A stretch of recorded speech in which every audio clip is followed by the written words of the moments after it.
When I moved here, I didn't speak English at all. I barely understood the reading, but I couldn't talk. So my first step, if I wanted to be an MBA, have an MBA degree to go to grad school, was to learn English. So I enrolled to an ESL program. I learned English, checked that out, worked on going into admission offices on schools where I was interested to assist. So this is exciting. We have Monica on the call, and Monica is a senior accountant. Is that right? Yes, that's right. Okay, awesome. So we'll kind of walk through your background quickly, Monica. Again, thanks for making the call. What is your background? Give us a quick background on yourself and what do you do, like your title and all that. Sure. I'm native from Bolivia.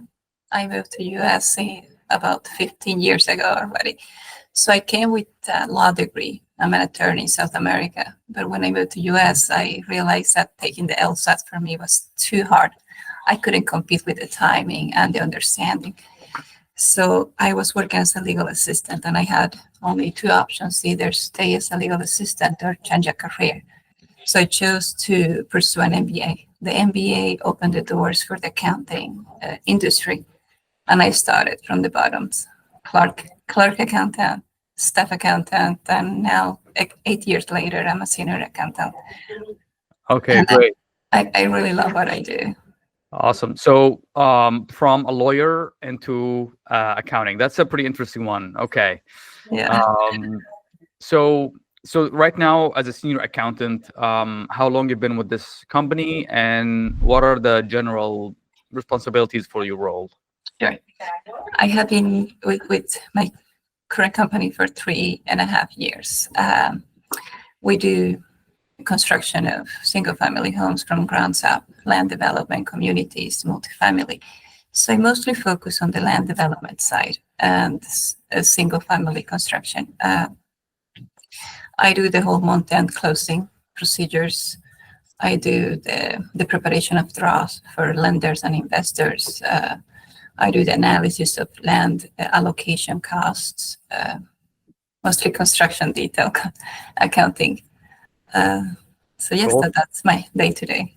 If you'd like to hear more about Monica's fascinating journey from being a lawyer in Bolivia to becoming a senior accountant in the United States, stay tuned till the end of the video where she'll give more details on that. Awesome. Okay, so if we are, thinking about a senior accountant, what are you thinking in the 5-year time horizon? Like, what kind of thing you would aspire to do, role, or anything like that? Well, as a senior accountant, your next step that you would like to pursue, not everybody looks for a career growth.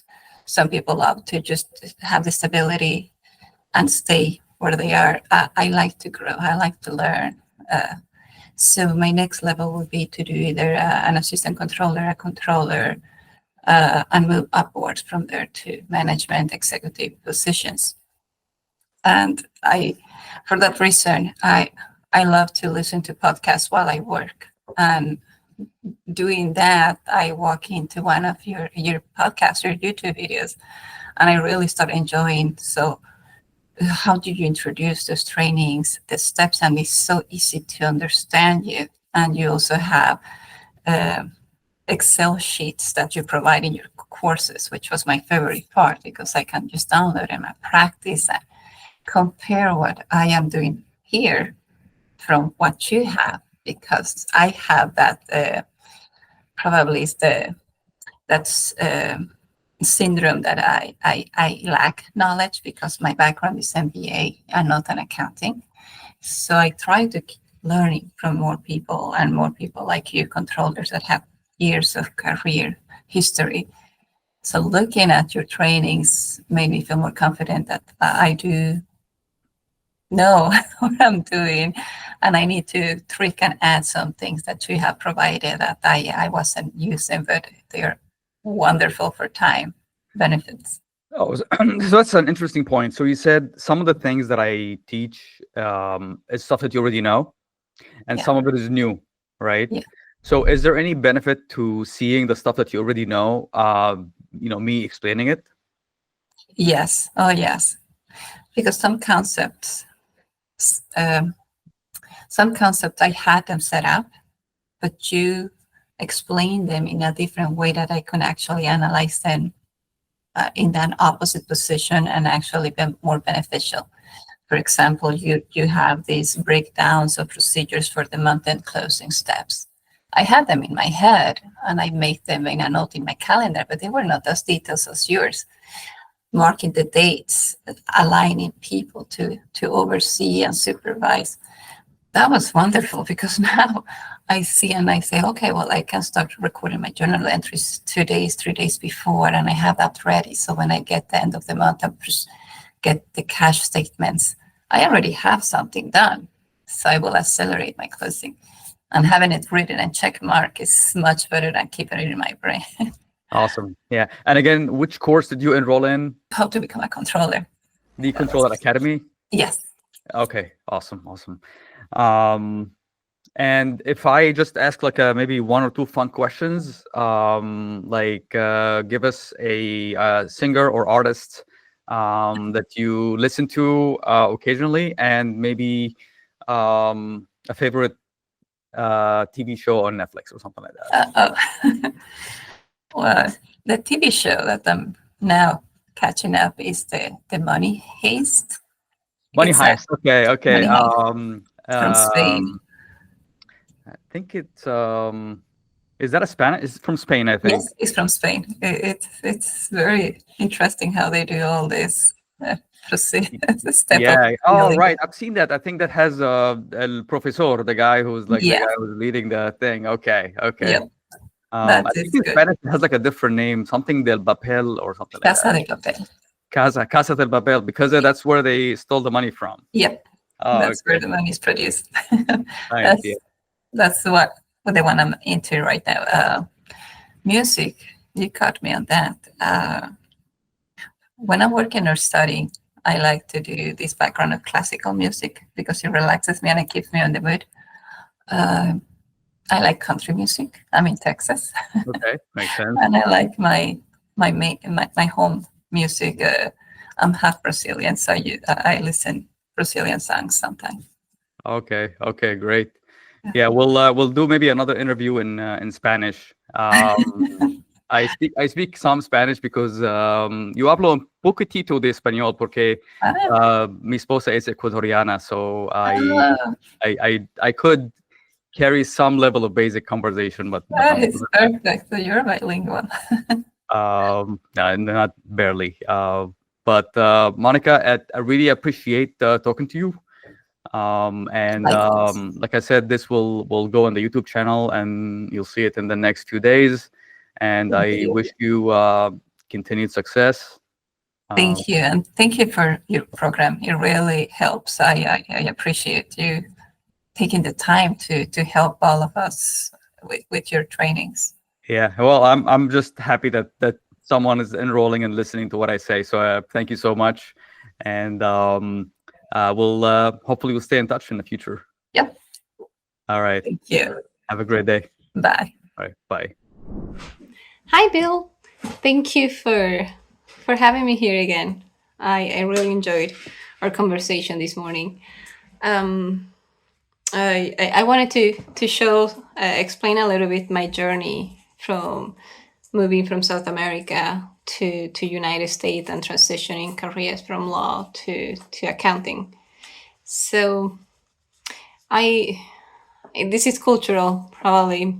From Bolivia, we focus on going to grad school right after high school. That's something that is ingrained in the kids' mind. So I chose law, and I was always thinking that law was my call. And I never thought about United States. Years went by and life just happened that my family moved to United States, and I had the opportunity to do so. So I was in the middle of law school back then, so I decided to just to stay until I finished. I worked for a couple years as an attorney back there, and then I moved to United States. It's a different culture, different country, different language. you have to start from zero if you want to move upward. So it was a big change. First, I had the mindset that I wanted to pursue law here too. That I'm an attorney, this is easy, it will be the same. But that was a big surprise that it's not. I took the LSAT twice, and my scores were nothing, were not good. So I had two options.